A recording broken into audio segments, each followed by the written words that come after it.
Here's a short story which I found after a few years called Fork in the Road. I'll read page 1 and then 2, 3 separate. It was a typical boring day. The rain was falling hard and he was stuck in traffic again.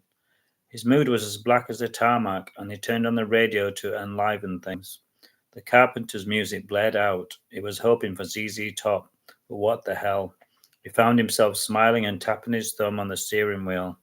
When he turned the music up, the rain bounced heavily against the windows and provided its own beat. Yes, he thought, rainy days and Mondays get me down too. A motorbike flashed past him, momentarily shocking him out of his reverie. Go ahead, he thought, I'm not rising to the bait. Music was the love of his life. People could let you down, but music was always there, he thought truthfully.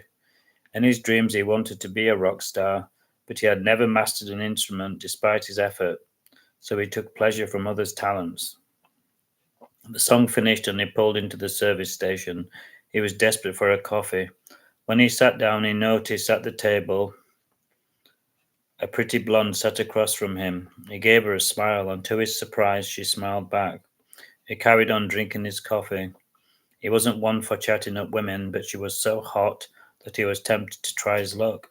She was wearing a Rolling Stones t-shirt and a rocking leather jacket. She was definitely a rock chick, cool as iced tea. Her breast swelled in a tight t-shirt, and it was hard not to stare. She gave him a sly wink, and he grinned back at her, surprised. He decided to go over and say hi. He picked up his coffee and sauntered over to her, trying not to look nervous. She was still smiling as he sat across from her. Hi, he said, exchanging a hand.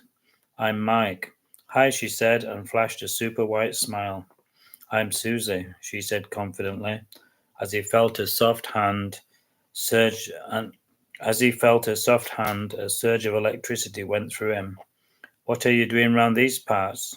Oh, just hanging around, she said. I hitched here. I need a pick-me-up.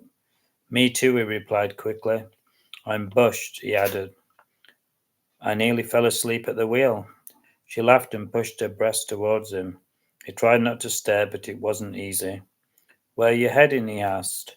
Anywhere, she said mysteriously. I'm not too fussy. Well, I'm off to London, he said. Fancy a ride? Sure, she said with a smile. I love it there. She brushed his foot under the table, and he knew that it wasn't an accident.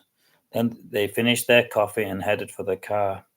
She slid him next to him as smooth as honey, and her skirt rid up to reveal stockings and suspenders. Even though he wanted to talk to her, he had to concentrate on the road ahead. Although he was a good driver, he had a tendency to daydream, which was never a good idea on a busy motorway.